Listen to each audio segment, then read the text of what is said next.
England की तरफ से विल जैक्स जो फिलहाल तो नंबर 7 पर बैटिंग कर रहे हैं, 200 ओवर के आसपास की बॉलिंग कर रहे हैं और साथ ही साथ सरफेन रदरफोर्ड जो कि अभी आईपीएल से खेल करके आए हैं। पहले तो वनडे सीरीज के आखिरी मैच में 70 रन की पारी खेली। हालांकि उसके बाद के खेले गए 2 टी20 मैचेस में नहीं चले, लेकिन वो वेस्ट इंडीज की तरफ से होंगे सबसे बेहतरीन। ग्रैंड लीग के कप्तान है, वह कप्तान विल जैक्स और साथ ही साथ रदरफोर्ड को आप ग्रैंड लीग की कई सारी टीमों में रख सकते हैं और कप्तान है, वह कप्तान बना सकते हैं। और ऐसा होगा क्यों, उसका रीजन तो एक्सप्लेन करूंगा, लेकिन साथ ही साथ ये बताते हुए कि आज के इस तीसरे टी20 मैच में जो कि इंग्लैंड और वेस्ट इंडीज की टीम आपस में खेलेगी द रोज बॉल साउथहैम्पटन के मैदान पर 10 जून को रात को 11 बजे भारत के समय के हिसाब से। लेकिन वहां की लोकल टाइम क्या होगी, वेदर कैसा होने वाला है और साथ ही साथ दोनों टीमों की तरफ से और कौन से ऐसे डिफरेंशियल प्लेयर्स हैं जो कि अभी तक अपनी टीमों में आप लेकर के नहीं जा रहे थे लेकिन आज वो चलने वाले हैं, और कौन से ऐसे बड़े टॉप के प्लेयर्स हैं जिनको आपको ड्रॉप करना चाहिए, उसको समझाते हुए यहां पर सबसे पहले पिच रिपोर्ट की अगर हम बात करें, जो कि आपको मैं बता चुका हूं कि द रोज बॉल साउथहैम्पटन के मैदान पर यह मैच खेला जाएगा। तो एक ऐसी यूनिक पिच यहां पर आपको देखने को मिलती है जहां पर खेले गए पिछले 3 मुकाबलों में से 3 बार पहले बैटिंग करने वाली टीम मैच जीती है, 3 बार बैटिंग सेकंड करने वाली टीमें मैचेस यहां पर जीती हैं। स्पिन को केवल 21 विकेटें मिली हैं पिछले 6 मैचेस में, ऑन एन एवरेज 3 से 4 विकेटें, और साथ ही साथ तेज गेंदबाजों को मिली है 61 विकेटें, और उसमें भी 37 विकेटें पहली इनिंग के अंदर, जो कि निश्चित रूप से काफी बड़ा डिफरेंस दिखाती है। अगर सेकंड इनिंग के अंदर 24 विकेटें गिरे और 37 विकेटें पहली इनिंग के अंदर, मतलब साफ साफ यहाँ पर 13 विकेटों का जो डिफरेंस है, मतलब ऑन ऑन एवरेज हर एक मैच में जो 6 मैचेस पिछले हुए हैं उसके हिसाब से देखेंगे ना, तो 6 विकेटें करीब करीब पहली इनिंग के अंदर ऑन एन एवरेज और 4 विकेटें सेकंड इनिंग के अंदर, तो 2 विकेट पर मैच के अंदर यहाँ पर काफी हद तक डिफरेंस दिखाई पड़ता है, जो कि एक तरह से समझ में दिखाता है कि शायद सेकंड इनिंग की बैटिंग करना थोड़ा सा ज्यादा इजी हो। और ये जो रिजल्ट आप देख पा रहे होंगे ना कि 3-3 का आंकड़ा है पिछले 6 मैचेस में, लेकिन पिछले 10 मैचेस में आप जाएंगे तो 6 बार बैटिंग सेकंड करने वाली टीमें मैचेस यहाँ पर जीती हैं। और इसी को थोड़ा सा और मैं लिंक करूंगा वेदर और साथ ही साथ यहाँ पर पिच की क्लाउडी कंडीशन जो कि होगी आज के इस मैच के पहले। जो वेदर फोरकास्ट है वो बताया गया है कि रेन यहाँ पर हो सकता है, यानी कि बारिश हो सकती है, साथ ही साथ कंडीशंस भी यहाँ पर आसमान में बादल रहेंगे तो क्लाउडी होगी। और इसी वजह से वहां के लोकल टाइम के हिसाब से जब ये मैच 6:30 बजे स्टार्ट होगा ना, तो जनरली 6:30 बजे वहां पर धूप होती है। एक तरह से डे नाइट टी20 मैच है, यानी कि 6:30 बजे अच्छी खासी धूप होती है जनरली, अगर आसमान में बादल नहीं होते हैं। और रात में जाकर के सेकंड इनिंग के अंदर ये जब मैच स्टार्ट होगा तब फ्लड लाइट्स काफी हद तक जलती हैं। लेकिन चूंकि ये डे नाइट मैच टेक्निकली है टाइम के हिसाब से, लेकिन वेदर जो बता रहा है जैसी कंडीशन यहाँ पर होगी तो काफी हद तक कोई भी टीम ऐसी कंडीशन में एक बार फिर से टॉस जीतेगी तो पहले फील्डिंग करना ही प्रेफर करेगी। यानी कि आज के इस मैच में कंडीशंस ऐसी हैं जो हमने काफी हद तक कुछ कुछ यहाँ पर समझने की कोशिश करी पिच रिपोर्ट के बेसिस पर, जहां पर विकेटें जो तेज गेंदबाजों और स्पिनर्स को मिली उसके बेसिस पर, कि शायद सेकंड इनिंग की बैटिंग करना वो ज्यादा इजी होगा किसी भी टीम के लिए। और वैसे भी जो दोनों टीमें फिलहाल है ना, उसमें इंग्लैंड की टीम जिस तरीके से डोमिनेट कर रही है, वनडे सीरीज को उन्होंने व्हाइट वॉश किया, अभी तक के खेले गए दोनों टी20 मैचेस भी जीते, तो वो टीम चाहे पहले बैटिंग करे चाहे सेकंड बैटिंग करे, मैच को तो जीतती हुई दिखाई पड़ रही है, लेकिन कंडीशंस सेकंड इनिंग की बैटिंग वाली टीम को फेवर कर रही है। और यहां पर अगर आप एक और चीज देखें कि जो लास्ट के 6 मैचेस में से जो ये वाला मैच है 176 का स्कोर गिरा, बना 9 विकेटें गिरी, सेकंड इनिंग में भी 177 रन बने, 5 विकेटें गिरी, स्कोर तो चेंज हो गया, लेकिन अगर आप देखेंगे तो विकेटें काफी यहां पर गिरी हैं। पावर प्ले में कुछ खास यहां पर मदद तेज गेंदबाजों के लिए रही नहीं है। और इसके जस्ट पहले का जो एक और मैच है अगर आप देखें तो 157 के स्कोर पर 7 विकेटें गिरी, यानी यहां पर 9 विकेट से मैच को स्कोर चेंज हो गया। यहां पर देखेंगे तो 181 का स्कोर डिफेंड तो हुआ, दोनों इनिंग में काफी अच्छी खासी विकेटें गिरी खास करके पावर प्ले के अंदर। और यहां पर भी देखेंगे तो 179 का स्कोर डिफेंड हुआ, दोनों इनिंग के अंदर 10-10 विकेटें गिरी। और यहां पर भी देखेंगे तो 7 विकेट यहां पर, 10 विकेट यहां पर, यहां पर 10 विकेट, यहां पर 3 विकेट। तो एक बात तो पक्की है कि ऑन एन एवरेज 14 से 15 विकेटें हर मैच में यहां पर गिर रही हैं। ये बात दिखाती है कि बॉलर्स के लिए यहां पर मौके काफी अच्छे होते हैं विकेट निकालने के, रन्स भी यहां पर बनते हैं बैटर्स के लिए, लेकिन बॉलर्स का भी मौका काफी बनता है। तो ओवरऑल एक अच्छी बैलेंस पिच होगी, वेदर चाहे जैसा हो, लेकिन वेदर अगर क्लाउडी होगा तो तेज गेंदबाजों को शुरुआती इनिंग्स में यहां पर मदद मिलेगी पावर प्ले के अंदर। ये इस पिच रिपोर्ट में हमको समझ में आती है बातें। तो एक ऐसी टीम आपको बनानी पड़ेगी इस पिच रिपोर्ट के बेसिस पर जिसमें बॉलिंग में पावर प्ले डेथ ओवर के बॉलर बहुत इंपॉर्टेंट जो पूरे 4 ओवर करते हैं, स्पिनर्स का ज्यादा बड़ा रोल यहां पर होता नहीं है। हालांकि एक टीम वेस्ट इंडीज की ऐसी है जो कि कोई भी विकेट दे दीजिए स्पिन पर विकेट देते हैं, तो कौन से स्पिनर जरूरी होंगे वो भी समझेंगे। और एक बैलेंस टीम बना करके चलनी होगी जिसमें बैटर्स का और बॉलर्स का अच्छा खासा मिक्सचर आपको तैयार करना पड़ेगा टीम बनाते वक्त। तो वो जो मिक्सचर बनेगा उसकी बेसिस पर जो भी आज के इस मैच का ताजा वेदर फोरकास्ट होगा, ये भी ध्यान रखिएगा क्योंकि इंग्लैंड में वेदर बहुत तेजी से चेंज होता है। तो टॉस के बाद कैसा वेदर है, पिच कैसी है और उसकी बेसिस पर हमारी फाइनल टीम स्मॉल लीग की कैसी बनेगी, वो आपको मैं टेलीग्राम और व्हाट्सएप चैनल पर दूंगा। तो दोनों को जाकर के ज्वाइन करिए, लिंक इनका इसी वीडियो के डिस्क्रिप्शन में और कमेंट बॉक्स में जो पिन किया हुआ कमेंट है दोनों जगहों पर आपको देखने को मिल जाएगा। तो ज्वाइन करके रखेंगे तो आपको सारे डाउट्स वैसे भी दूर होंगे। फिलहाल ये आपके सामने है प्लेइंग 11 और बैटिंग ऑर्डर जो आपको दिखाई पड़ेगा इंग्लैंड की तरफ से, जो पिछले जेमी स्मिथ और बेन नेगेट ने ओपन किया। बटलर नंबर 3 पर आ रहा है, हैरी ब्रूक नंबर 4 पर, जेक जेकब बीथल, टॉम बेंटन और विल जैक्स नंबर 7 पर, जो कि प्रोबेबली अगर आप देखेंगे तो पहले मैच में इन्होंने 2 ओवर किए, दूसरे मैच में केवल 1 ओवर किया, लेकिन विकेट नहीं मिला। लेकिन आज के इस मैच पर अगर सेकंड इनिंग की बॉलिंग है ना, तो काफी जरूरी ऑप्शन होंगे। बाकी ब्रैडन कार्स हैं, लियम डॉसन है, आदिल रशीद है, ल्यूक वुड है, जो इनके तेज गेंदबाज पिछले मैच में खेले भी थे, बाएं हाथ के तेज गेंदबाज। पहला मैच ये नहीं खेले थे और पूरे 4 ओवर की बॉलिंग में 2 ओवर पावर प्ले के, 2 ओवर डेथ के किए। पहले और 18वें ओवर में इन्होंने विकेट भी लिया उस इनिंग के, पर्टिकुलर इनिंग के, जो इनका पहला और तीसरा ओवर था। और उसी तरह से अगर आप देखें तो लियम डॉसन ने भी दोनों मैचेस में पूरे 4-4 ओवर की बॉलिंग की, ब्रैडन कार्स ने पूरे 4-4 ओवर की बॉलिंग की, जेकब बीथल ने पहले मैच में 2 तो दूसरे मैच में 3 ओवर किए।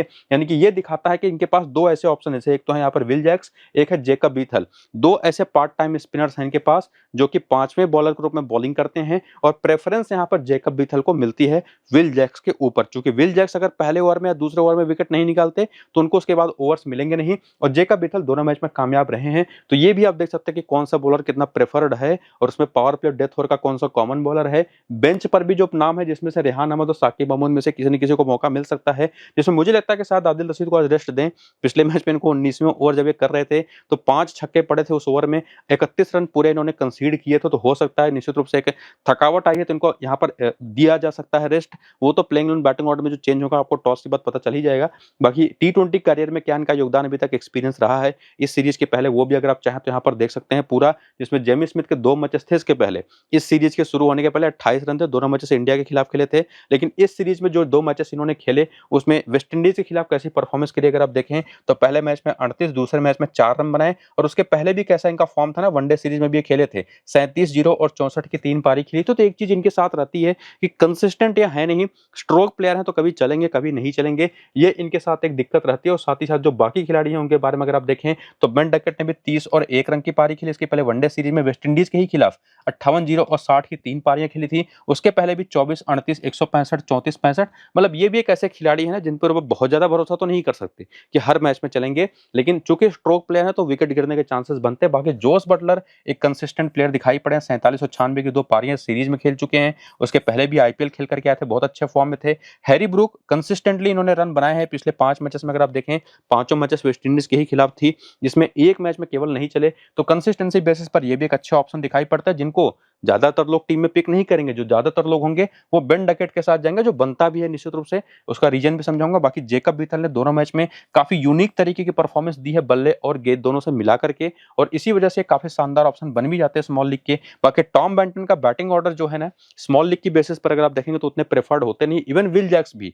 लेकिन चूंकि बॉलिंग भी करते इसी वजह से ट्रम्प पे बने रहेंगे, और ग्रैंड लीग में देखिए वही प्लेयर आपको जिताता है जिस पर ज्यादातर लोगों को भरोसा ना हो, लेकिन उसके पास चांसेस हो परफॉर्म करने के, ये भी एक बात है। तो पहली इनिंग की अगर बैटिंग और सेकंड इनिंग की बॉलिंग है, ये चीज आप क्लियर रखिए, जो आपको मैंने ग्रैंड लीग के लिए शुरू में ही कहा था ना, कि पहली इनिंग की बैटिंग और सेकंड इनिंग की बॉलिंग अगर है आज के इस मैच में इंग्लैंड की, तो वहां पर आप विल जैक्स को जरूर कप्तान है बस कप्तान ट्राई करिएगा। इवन स्मॉल लीग की टीम में प्लेयर ग्रुप में भी ट्राई करिएगा, एक ट्रम्प रहेंगे, ये चीज आपको ध्यान में रखनी है। बाकी ब्रैडन कार्स भी पिछले 2 मैच में केवल 1 ही विकेट ले पाए हैं। लियम डॉसन ने पहले मैच में 4 विकेट लिया, दूसरे मैच में विकेट लेस गए, हालांकि पूरे 4 ओवर करते दिखाई पड़े। इसके साथ साथ आदिल रशीद ने दोनों मैच में 1-1 विकेट लिया। ल्यूक वुड ने आते ही पिछले मैच में 2 विकेट ले लिया। मैटी पॉट्स पहला मैच खेले थे, केवल 2 विकेट लेकर, केवल तो नहीं लेकिन 2 विकेट लेकर के गए थे, थोड़े महंगे साबित हुए थे। साकिब महमूद ने वनडे सीरीज में कमाल की बॉलिंग करी थी, हालांकि अभी तक एक भी T20 मैच खेलने का मौका मिला नहीं है, और सीरीज वैसे भी जीत चुके इंग्लैंड की टीम, तो निश्चित रूप से हो सकता है इनको लेकर के आए प्लेइंग इलेवन में इवन रेहान अहमद को भी, जो कि ऑलरेडी काफी अच्छे फॉर्म में है। तो रीसेंट फॉर्म में अगर आप देखेंगे ना, तो बॉलर्स बहुत ज्यादा कंसिस्टेंट है नहीं।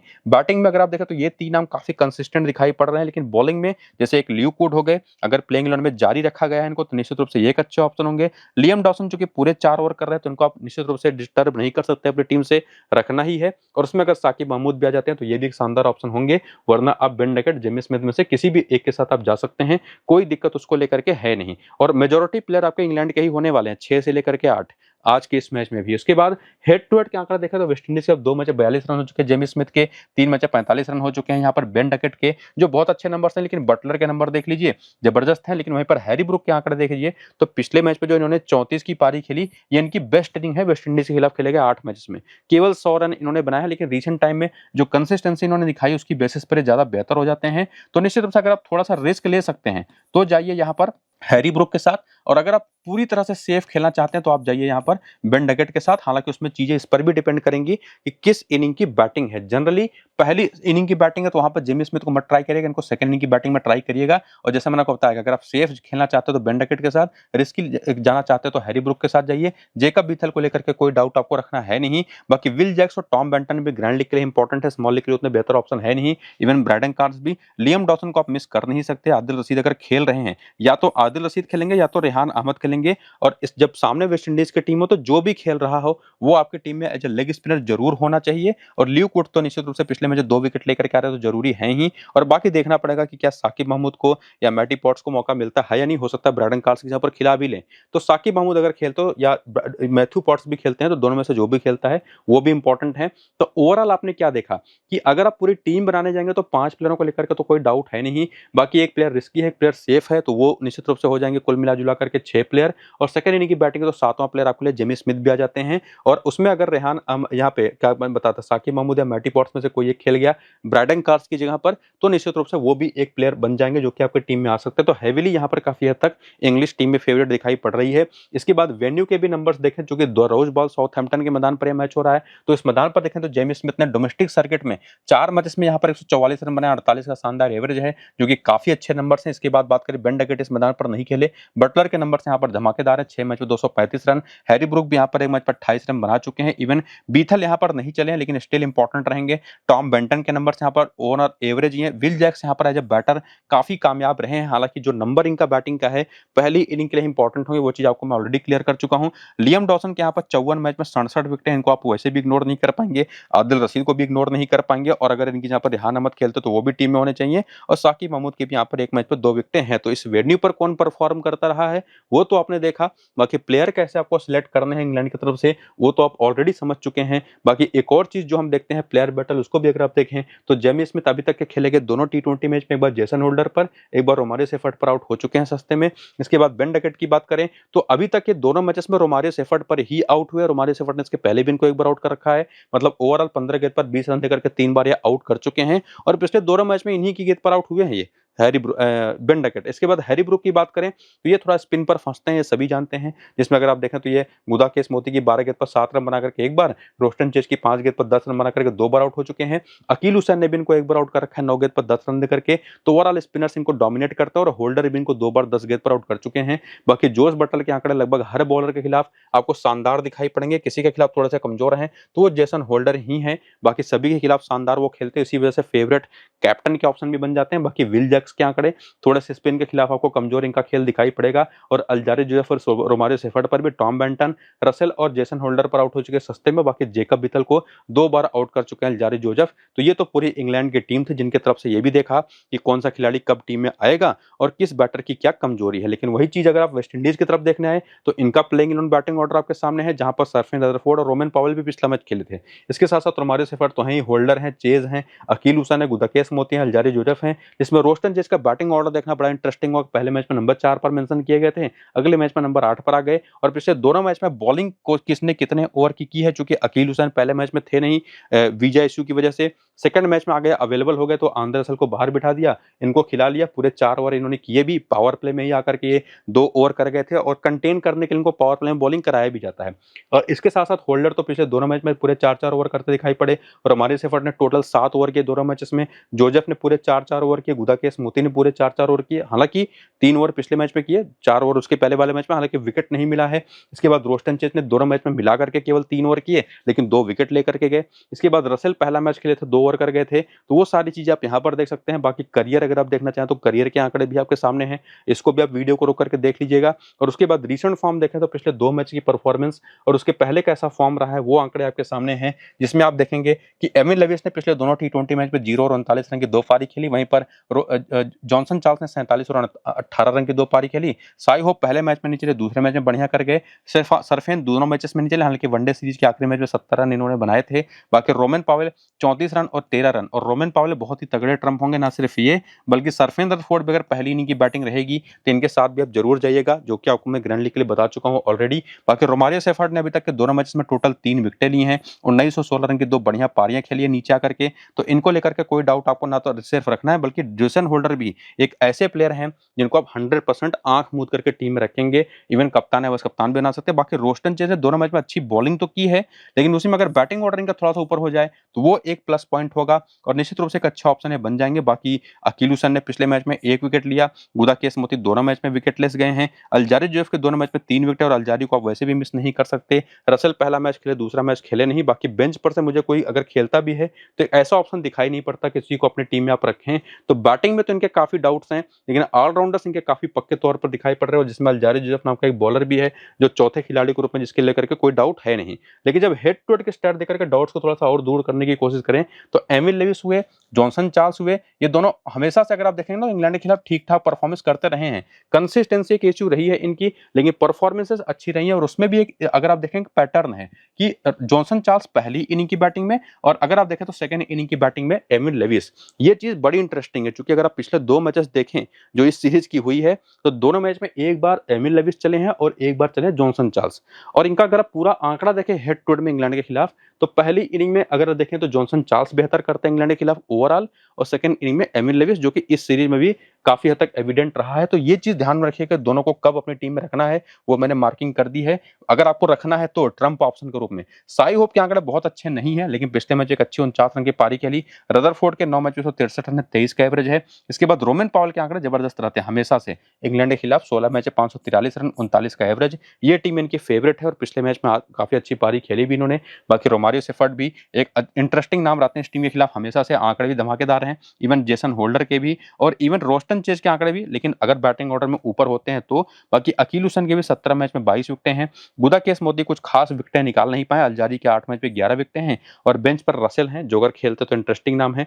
बाकी कोई प्लेयर ओवरऑल है, लेकिन जैसे आपने देखा ये 4 से 5 प्लेयर तो पक्के तौर पर हैं, जिसमें बैटिंग में अगर आपको किसी को रखना है पूरी तरह से, अगर आपको सेफ खेलना है, तो बैटिंग में से एक ऑप्शन है आपके पास साई होप, जिनको आप लेकर के जा सकते हैं। वरना आपके पास सरफेन का भी एक ऑप्शन, आपके पास जॉनसन चार्ल्स का भी एक ऑप्शन, आपके पास एमिल लेविस का, जिसमें दोनों ओपनर्स में से किसको कब लेना है वो चीज आपको मैं एक्सप्लेन कर चुका हूं। और इसके बाद आगे बढ़ते अगर वेन्यू के नंबर देखने आएंगे ना, तो इस मैदान पर कोई भी वेस्ट इंडीज का प्लेयर कोई T20 मैच खेला नहीं, तो उसका डेटा आपको देखने को मिलेगा नहीं। बाकी प्लेयर बैटल में ज्यादा बताने को होता नहीं वेस्ट इंडीज के खिलाफ कुछ, क्योंकि अगर आप देखेंगे तो कोई भी स्पिनर इनके सामने डाल दीजिए, हर एक टाइप ऑफ स्पिन के खिलाफ इनकी कमजोरी दिखाई पड़ेगी। जिसमें बाएं हाथ का तेज गेंदबाज ल्यूक वुड तो पिछले मैच में इनको परेशान करते दिखाई पड़े ही थे, और साथ ही साथ साकिब महमूद भी, रेहान अहमद भी, सारे स्पिनर्स इनके खिलाफ आपको दिखाई पड़ेंगे, जिसमें बाएं हाथ के तेज गेंदबाज एक कॉमन चीज आपको देखने को मिलेगी, बार बार उसको समझाने की जरूरत आपको पड़ेगी नहीं। तो आंकड़े आप चाहें तो आप यहाँ पर अलग से देख सकते हैं। बाकी आज के इस मैच के जो सबसे कॉमन कप्तान है, बस कप्तान के 2 जो ऑप्शन है वो नाम तो आपके सामने है, लेकिन इसी में रोस्टन चेज अगर बैटिंग ऑर्डर में ऊपर होते हैं तो,